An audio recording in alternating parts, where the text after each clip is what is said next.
महाभागवतों के चरित्र सुनने से हमारे हृदय में विशाल भक्ति का प्रादुर्भाव होता है। 12 महाभागवतों में भीष्म जी महाराज बड़े ही महामहिम प्रभु श्री कृष्णचंद्र के अनन्य भक्त हैं और ऐसी सत्य निष्ठा किसी भगवत स्वरूप महात्मा में ही पाई जाती, अन्यथा नहीं। अमोघ वचन, जो निश्चय कर लिया वो प्राणपन से निर्वाह किया, जिनके जीवन में सत्य ही सत्य है। कल आप प्रसंग सुन रहे थे, शास्त्रों अश्वमेध यज्ञ राजसू यज्ञ आदि करके तपोधन महाभिष नाम के राजा ब्रह्मलोक को प्राप्त हुए। ब्रह्मलोक सभा में वो विराजमान थे। भगवती गंगा जी पधारी तो वायु देवता ने उनके अंचल को खिसकाया, जिससे समस्त वहां विराजमान ब्रह्म सभा में अपनी ग्रीवा झुका ली। पर महाभिष गंगा जी को देखते रहे और गंगा जी महाभिष को।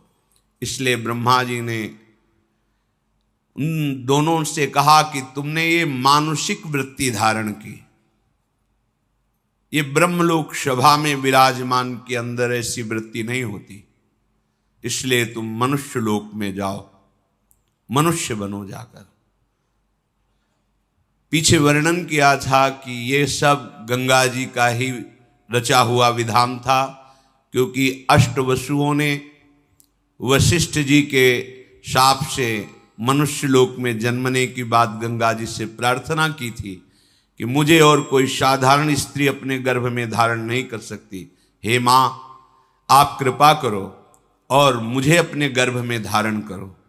तो गर्भ में धारण करने वाले पिता का चयन ब्रह्मलोक में विराजमान महाभिष के रूप में श्री गंगा जी ने किया। वही भूतल पर प्रतीप राजा के पुत्र महाराज शांतनु के रूप में प्रकट हुए ब्रह्मलोकवासी महाभिष राजा। यम यम कराभ्याम स्पृशति जीर्णम सा सुखमश्नुते पुनर्युवाच भवति तस्मात् तम शांतनुम विदु इति तदस्य शांतनुत्वम। बड़े बड़े ब्रह्म ऋषियों ने इनके प्रभाव को ज्योतिष के द्वारा देखा।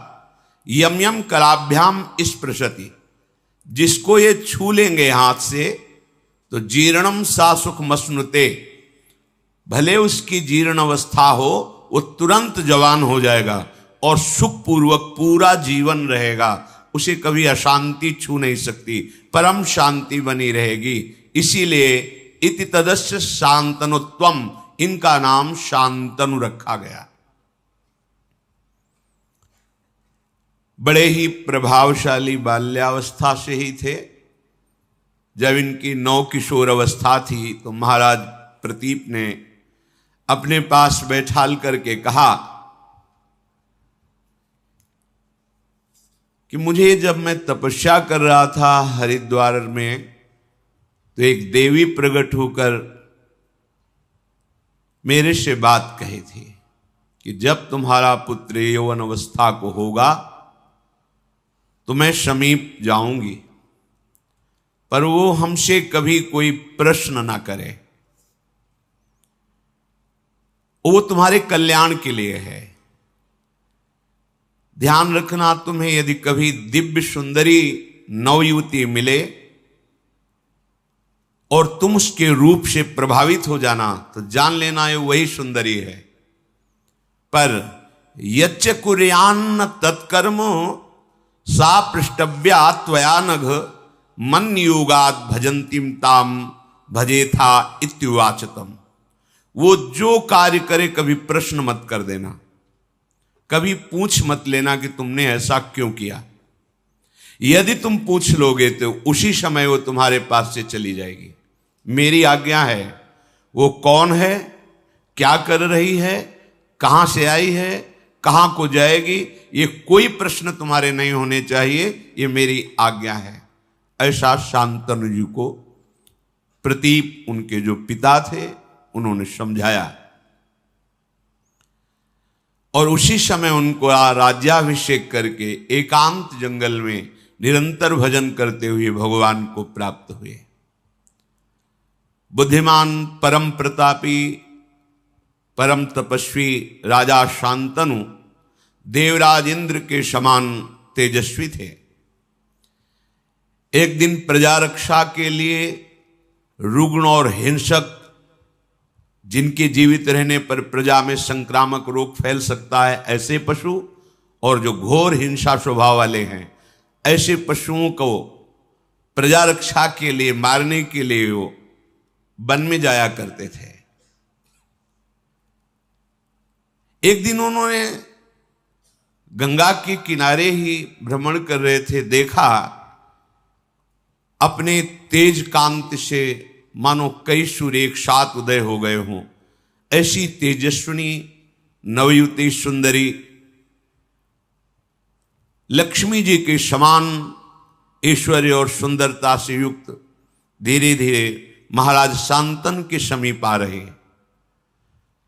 उनके सारे अंग निर्दोष गौर वर्ण, ऐसा मोहिनी सुंदर रूप, उस पर बड़ी ही दिव्य साड़ी धारण किए हुए, देखते ही राजा शांतनु का शरीर स्तब्ध हो गया। ऐसा रूप तो कहीं सुना भी नहीं था जैसा रूप देखा। आश्चर्यचकित हो गए। थोड़ी देर के लिए दोनों नेत्र अपलक हो गए, पलक झपना बंद हो गई, मानो मूर्ति खड़े हो। ऐसी दिव्य कांति, ऐसी दिव्य सौंदर्य सुधा समीप आकर के महाराज शांतनु की तरफ सांत्वना देते हुए बोले, आप धैर्य धारण कीजिए, मैं आपकी ही सेवा के लिए आया हूं। तब इनमें साहस हुआ बात करने का। शांतनु जी ने कहा, मैं देख करके ही बता रहा हूं कि तुम कोई दानवी, गंधर्वी, अप्सरा, यक्षी, नाग कन्या या मानवी हो ही नहीं सकती। त्रिभुवन में ऐसी कोई सुंदरी नहीं, मुझे पता है, क्योंकि ब्रह्मलोक से सीधे आए हैं तो सब कुछ पता है। इनकी स्मृति, इनका ध्यान, इनकी तपस्या इतनी जोर की है कि ऐसी सुंदरी तो हमने देखी ही नहीं।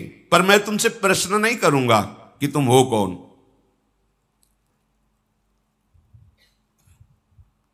बस मेरी याचना है कि मैं आपका संग चाहता हूं।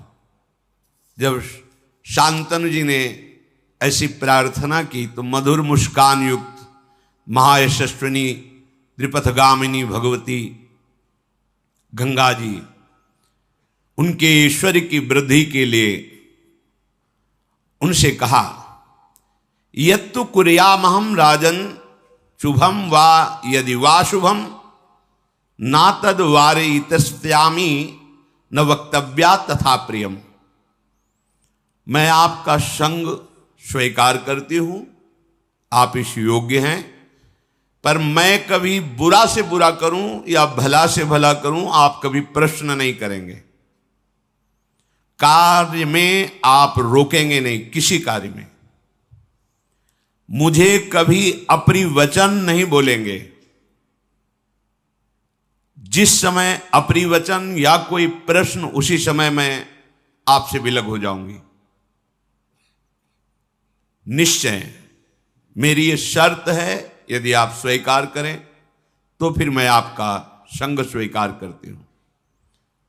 तथेति सा सदा तूक्ता तदा भरत सत्तमो प्रहर्ष मतुलम लेभे प्राप्यतम पार्थिवोत्तमम।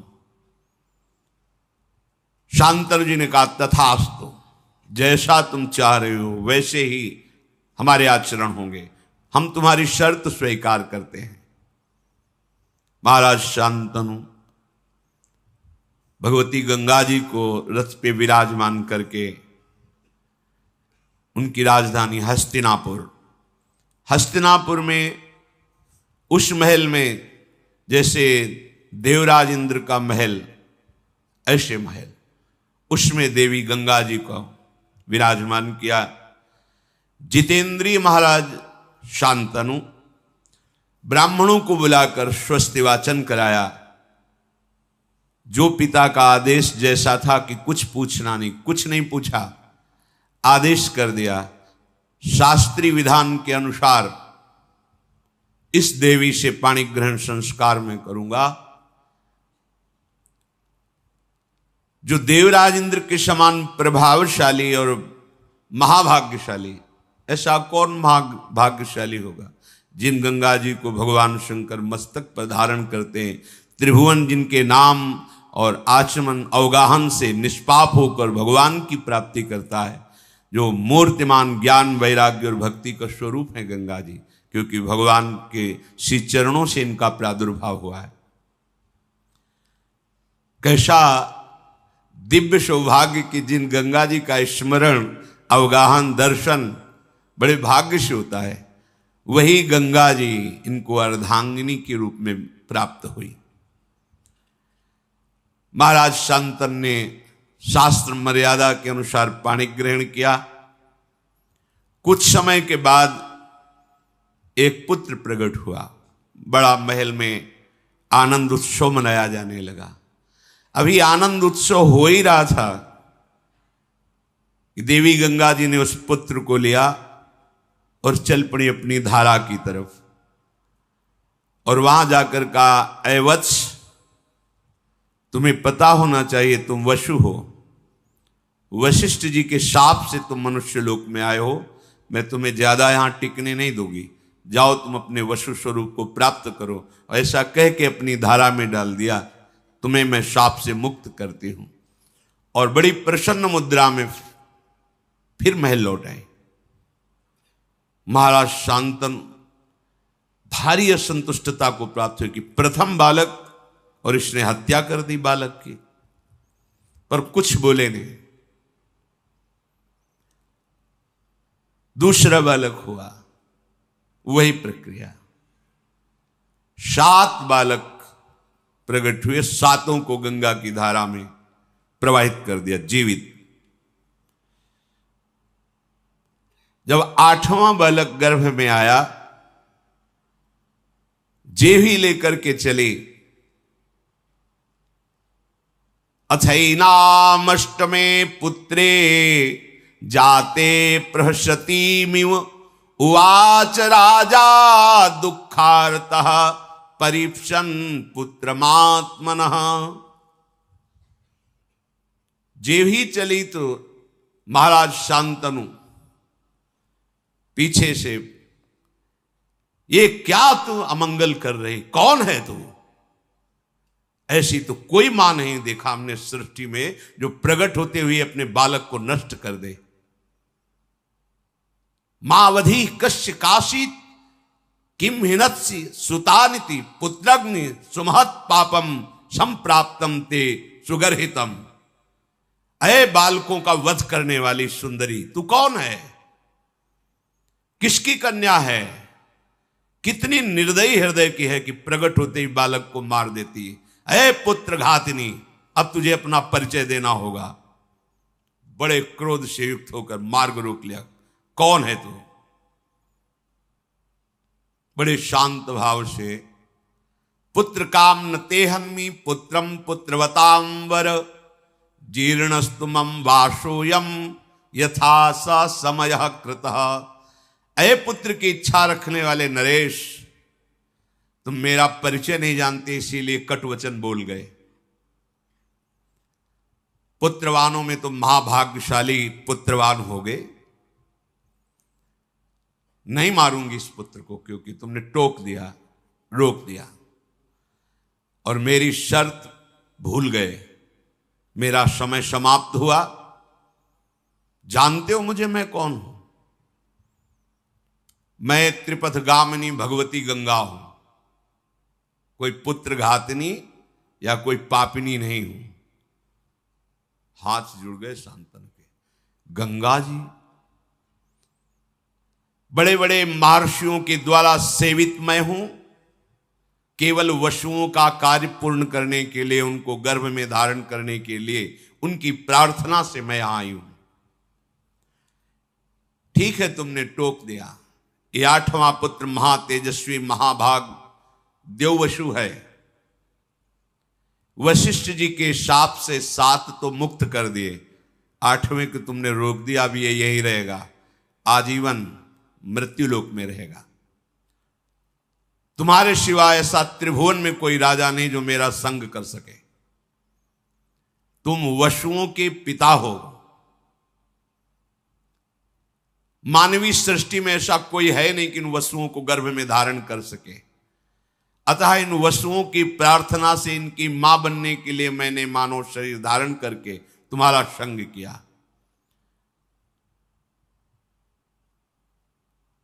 मैंने पहले ही कह दिया था वसुओं से कि तुम्हारे जन्म होते ही तुम्हें मैं मुक्त कर दूंगी। ये वसु हैं, कोई और नहीं है। मैं पुत्र घातिनी नहीं हूं, इनको शाप से मुक्त किया है। महान व्रत का पालन करने वाले तुम्हारे इस पुत्र को मैं भी तुम्हारे पास नहीं छोड़ूंगी। इसमें 8 वसुओं का अंश है। ये जब संपूर्ण विद्याओं में कुशल हो जाएगा तो तुम्हें स्वयं मिल जाएगा, आप निश्चिंत रहना। जब ये बालक मिले तो इसका नाम देवव्रत गंगादत्त ऐसा नाम पुकारना। गंगा जी ने महाराज शांतनु को जो अपना परिचय दिया तो अवाक हो गए। मेरी पत्नी के रूप में भगवती गंगा जी थी। अगर पहले बता देते तो शायद उनकी साहस वृत्ति इतनी ना पड़ती।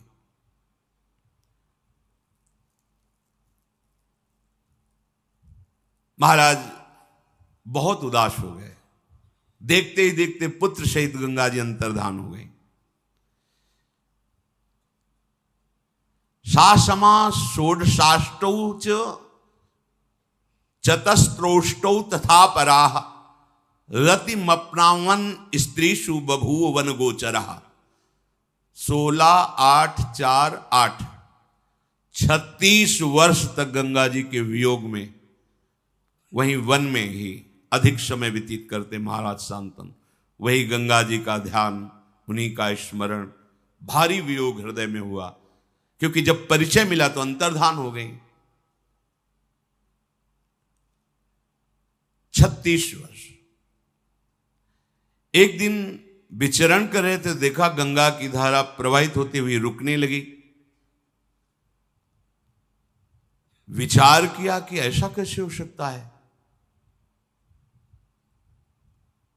आगे बढ़े तो देखा विशेष रूपवान, बलवान, आचारवान, तेजस्वी एक बालक अपने धनुष में प्रत्यंचा चढ़ाकर बाणों से गंगा की धारा को रोक दिया है। लौकिक अलौकिक समस्त अस्त्रों की कलाएं उसमें विराजमान हैं। बल, धैर्य, वीर, पराक्रम, महारथी वीरता, ये सब उसमें झलक रही। महाराज शांतनु ने देखा। महाराज शांतनु इतने आकर्षित हो गए, उन्हें पता नहीं कौन है। जब नजदीक की तरफ बढ़े तो बालक देख के ही अंतर्धान हो गया। बड़े विस्मय में पड़ गए कि ऐसा तेजस्वी बालक अभी तक हमने नहीं देखा जो बाणों से गंगा की धारा को रोक दे। बहुत चिंतित थे। इतने में देखा कि भगवती गंगा जी उस बालक को हाथ से पकड़े हुए सामने आई। बड़ा दिव्य रूप पहले से भी अधिक प्रकाशित गंगा जी का है, क्योंकि इनके संग के लिए ही अपने रूप की गरिमा को कम किया था, तब ऐसा रूप था। अब तो दिव्य रूप गंगा जी का। दिव्य अलंकारों से विभूषित देवी गंगा उस बालक को सामने लाई और कहा, ये वही आपका 8वां पुत्र है जिसके लिए आपने मुझे कटुवचन बोले थे, रोका था और मैं लेकर के अंतर्धान हुई थी। पुरुष सिंह त्रिभुवन में इसके समान कोई अस्त्र वेत्ता नहीं, शास्त्रों का ज्ञान रखने वाला और शस्त्रों का ज्ञान रखने वाला। इसे मैंने बड़ी दिव्यता से पालन पोषण किया है। यह अब आपका पुत्र है। ये महर्षि वशिष्ठ से 6 अंगों सहित समस्त वेदों का अध्ययन करके ब्रह्मबोध हो चुका है। महाराज वशिष्ठ जी योग वासिष्ठ नामक पूर्ण ब्रह्मबोध कराने में समर्थ ग्रंथ है योग वासिष्ठ। ये अस्त्र विद्या का महान पंडित, महान धनुर्धर और युद्ध में देवराज इंद्र को भी परास्त करने की सामर्थ्य रखने वाला बालक है। देवता असुर कोई भी त्रिभुवन में ऐसा नहीं जो इसके सामने टिक सके। नीति को भगवान शुक्राचार्य जी से हमने शिक्षा दिलाई है और देवदानव वंदित भगवान बृहस्पति जी से इसने शास्त्र ज्ञान प्राप्त किया है। ब्रह्म ज्ञान वशिष्ठ जी से प्राप्त किया है। महाबाहु महात्मा ये पुत्र अंग और उपांगों सहित पूर्ण रूप से प्रतिष्ठित है। जमदग्नि नंदन महर्षि भगवान परशुराम जी का ये शिष्य है। अस्त्र विद्या में उनके समान ही है। मैंने पूर्ण करके इस पुत्र को तुम्हें दिया है। राजधर्म, अर्थशास्त्र, मोक्ष धर्म, समस्त धर्मों का ये महान पंडित है, ज्ञानी है। जाओ, ये तुम्हारे कुल की कीर्ति का वर्धन करने वाला होगा। अभी कुछ बोल ही नहीं पाए थे महाराज शांतनु की देवी गंगा अंतर्धान हो गई। गंगा जी की आज्ञा शिरोधार करके महाराज शांतनु सूर्य के समान प्रकाशित होने वाले अपने पुत्र को राजधानी में लाए। हस्तिनापुर अमरावती के समान सुंदर देवराज इंद्र की राजधानी अमरावती। जे ही संपूर्ण प्रजा को पता चला कि शांतनु का अष्टम पुत्र जो गंगा जी ले गई थी वापस आया है, संपूर्ण प्रजा में आनंद की लहर दौड़ गई। बड़े ही सौम्य स्वभाव महात्मा, गुणवान, ज्ञानी, नीतिज्ञ, शास्त्रज्ञ, शस्त्रज्ञ ऐसे युवराज को प्राप्त करके शांतनु जी को बहुत सुख हुआ और विद्वान ब्राह्मणों को बुलाकर युवराज पद पर अभिषिक्त कर दिया।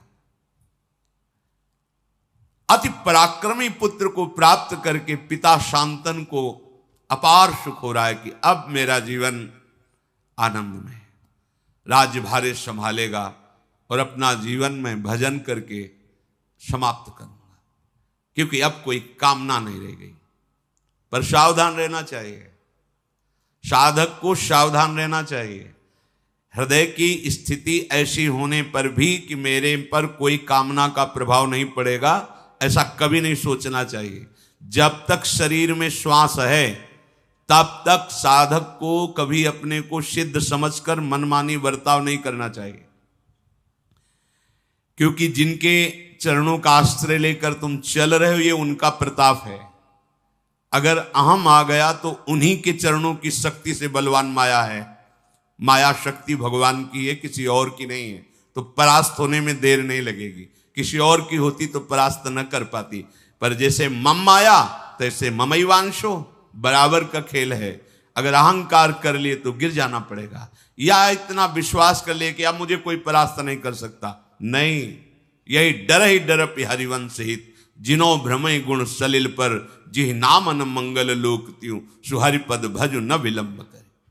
डरते रहो, कभी कोई हमारी वृत्ति को चुरा न ले। जो एक एक वृत्ति हम अपने आराध्य देव श्यामा श्याम के चरणों में समर्पित करते हैं, उसे कोई चुरा न ले। महाराज शांतनु पूर्ण काम होकर युवराज पद पर वो विराजमान, और सब शास्त्रों का शस्त्रों का ज्ञान, बड़ी प्रसन्नता है। आगे चलकर ये सम्राट पद पर बैठे और अब वो एकांत सेवन करने लगे। एक दिन उनको ऐसी सुगंध आई कि खींचे चले गए उस सुगंध में, घ्राणेन्द्र में। 4 योजन तक सुगंध जाती थी, योजन गंधा। खिंचते हुए सुगंध को लक्ष्य करके जब पहुंचे तो वहां देखा एक नौका में मूर्तिमान मानो सुंदरता विराजमान हो, ऐसे एक देवी विराजमान है। श्याम नेत्र हैं, किशोर अवस्था है। देखते ही महाराज का चित्त जो कह रहा था कि अब तो पूर्णता है, अब कुछ नहीं चाहिए, बदल गया। कश्य तुमश काचासी किमचा भीरु चिकीर्षसी, तुम कौन हो, किसकी पुत्री हो और यहां नाव में कैसे बैठी हो? चक्रवर्ती सम्राट है। खड़ी हो गई आसन से, नाव से प्रणाम किया और कहा, राजन आपका सदैव मंगल और कल्याण हो। मैं निषाद की कन्या हूं और मेरे महामनस्वी निषाद जो पिता हैं वो बिना शुल्क लिए यहां से आने जाने वाले ऋषियों की या जो भी आए जाए निशुल्क हम नौका की सेवा करती हैं। जैसे ये बोला महाराज शांतन तो बिक गए, शब्द सुनकर रूप देख करके, क्योंकि यही भगवान श्री कृष्ण उदयपायन व्यास देव जी की माता हैं। भगवान का अवतार हो चुका है उनके गर्भ से। आगे स्वयं वर्णन करेंगे। अभी नौ यौवन अवस्था में प्रवेश हुआ था कि भगवान पाराशर जी नदी से पार जाने के लिए नाव में बैठे तो मस्तक पर देखा कि इसका तो संयोग है और इसके गर्भ से मेरे अंश से भगवान का प्रादुर्भाव होने वाला है। भगवान व्यासदेव जी भगवान श्री हरि के अवतार हैं। उनका देवी मैं दिव्य दृष्टि से देख रहा हूं कि इसी समय तुम्हारे गर्भ से भगवान का अवतार होगा। उनका भगवान अभी तो मैं यौवन अवस्था को भी प्राप्त नहीं हुई हूं। तत्काल उनके अंदर यौवन अवस्था का आविर्भाव हो गया। भगवान मेरे शरीर से मछली की सी दुर्गंध आती है। तत्काल योजनों सुगंध से आकृष्ट, अभी आए ना महाराज शांतम, सुगंध ही सुगंध। महाराज दिन का प्रकाश है, भारी कोहरा पैदा कर समर्थ भगवान पाराशर जी। महाराज अगर गर्भ हुआ तो हमसे फिर ब्याह कौन करेगा? कन्याओं में, पंच कन्याओं में तुम पवित्र कन्या रहोगी, महाराज गर्भ तो धारण करना पड़ेगा। नहीं, इसी समय प्रकट होगा, गर्भ भी नहीं धारण करना पड़ेगा। भगवान पाराशर जी की कृपा से उसी समय श्री कृष्ण द्वैपायन भगवान व्यासदेव जी का और प्रकट होते ही मृगचर्म कमंडल हाथ में लिया और प्रणाम किया। ऐसे नहीं कि प्रकट हुए बच्चे हो, पाराशर जी बच्चा लेके चले, ऐसे नहीं, कमंडल लिया और बोले मां जब कभी आवश्यकता हो तब याद मात्र कर लेना, मैं आपकी सेवा में उपस्थित हो जाऊंगा। श्री कृष्ण द्वैपायन भगवान व्यासदेव जी की मां है। राजा शांतनु को ऐसा पूर्व का कुछ पता नहीं और पाराशर जी ने तत्काल जो कन्या स्वरूप वही प्रकट कर दिया था। शांतनु उनके रूप, माधुर्य, सुगंध और वाणी भगवान व्यासदेव की मां है। सुनते ही मुग्ध हो गए, जैसे गंगा जी पर। तो गंगा जी के वियोग से जो हृदय की दशा हुई थी वो देवव्रत गंगा दत्त से मिलने पर पुत्र के थोड़ी शांत हो गई थी। फिर वही नवीन, बहुत सावधानी की जरूरत होती है। उपासक कभी ऐसा न समझ ले कि अब हमारा कोई नहीं बिगाड़ सकता। हां, प्रभु की कृपा से मन प्रभु में लग गया, कुछ अच्छा नहीं लगता है, पर सावधान, कभी भी कोई वृत्ति, वही दशा आ गई जो गंगा जी के वियोग में थी। सीधे उतरे नाव से, तुम्हारा घर कहां है? बताया। वहां गए, चक्रवर्ती सम्राट है। जे ही देखा निषाद ने कि महाराज पधारे, प्रणाम किया, अर्घ दिया, पूजन किया। महाराज मेरे तो भाग्य खुल गए, आप जैसे प्रतापी राजा यहां पधारे हैं। क्या आज्ञा है, क्या सेवा करूं?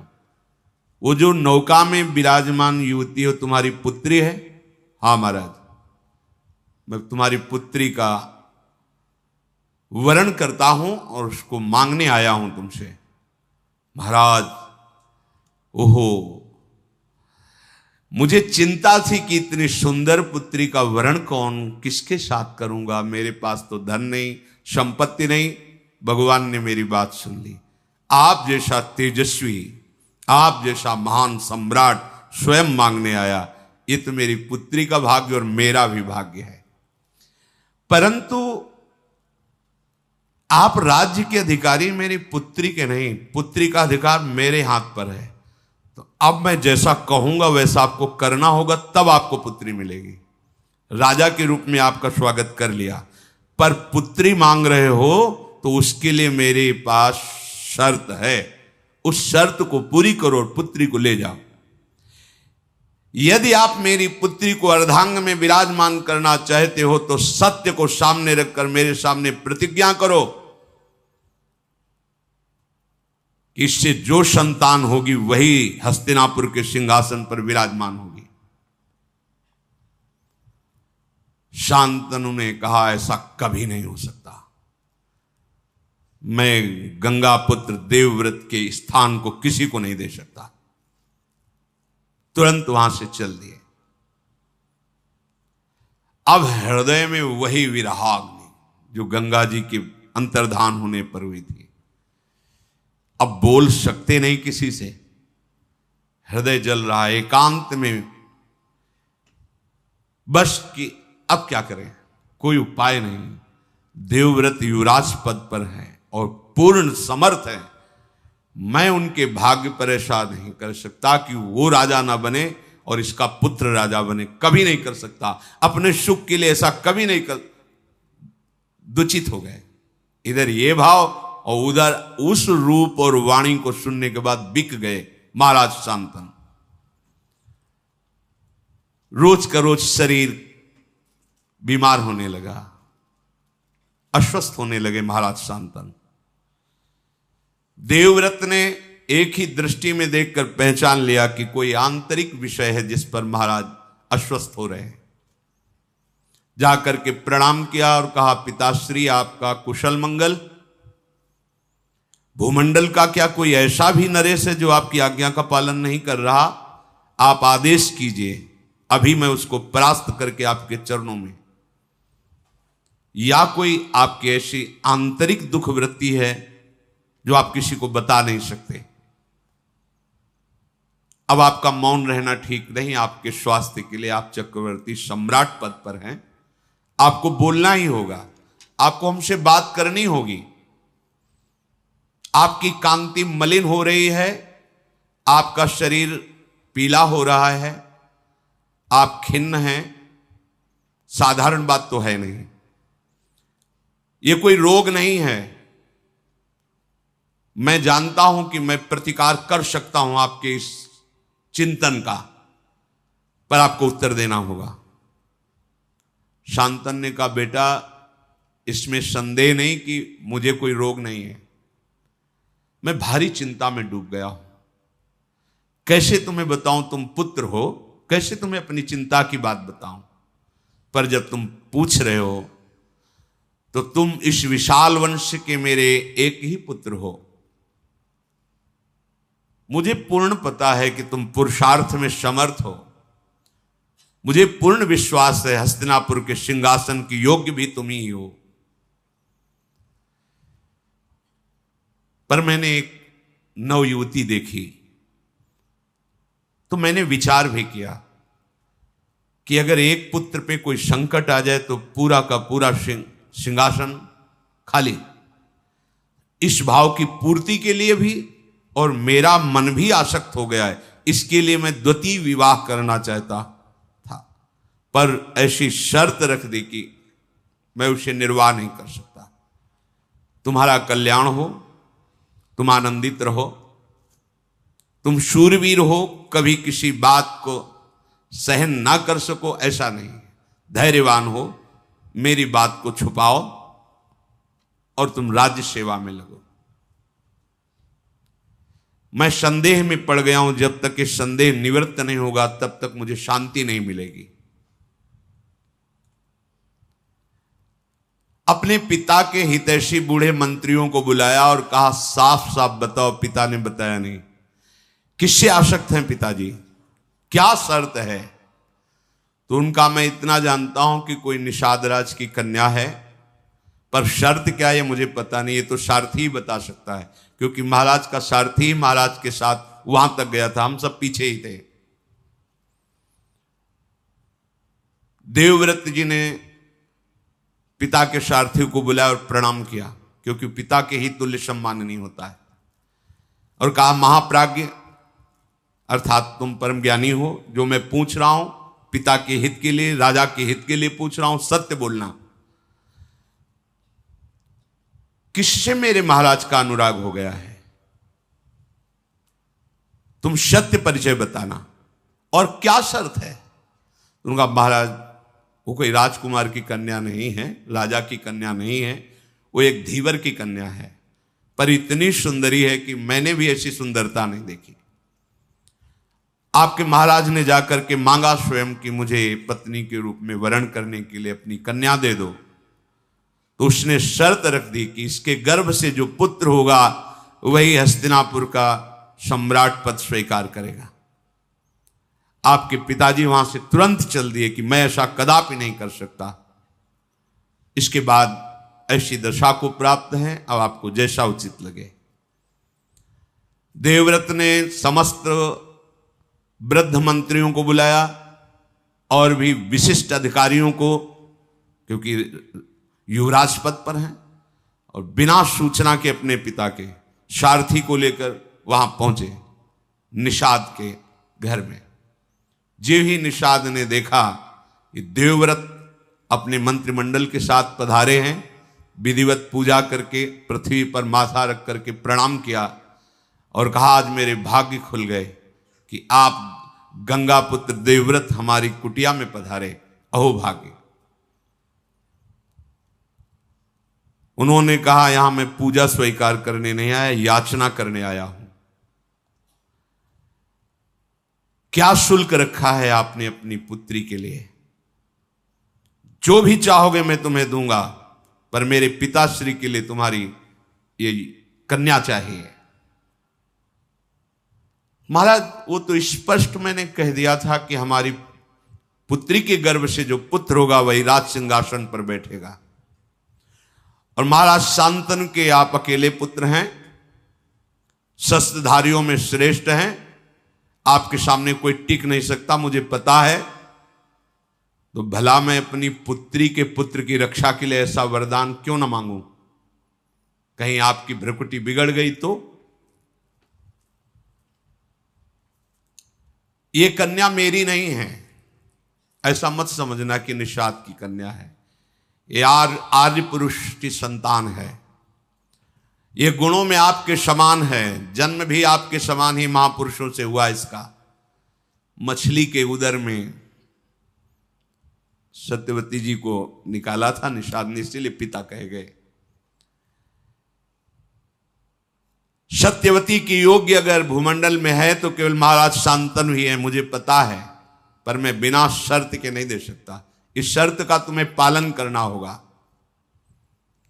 क्योंकि मुझे पता है यदि आप गुस्सा हो गए तो आपका शत्रु चाहे गंधर्व हो या देवता हो या कोई दैत्य हो, आपके सामने टिक नहीं सकता। फिर सत्यवती का बालक अगर कोशिश भी करेगा तो राज सिंहासन के समीप भी नहीं पहुंच सकेगा, क्योंकि आप जैसा महारथी है।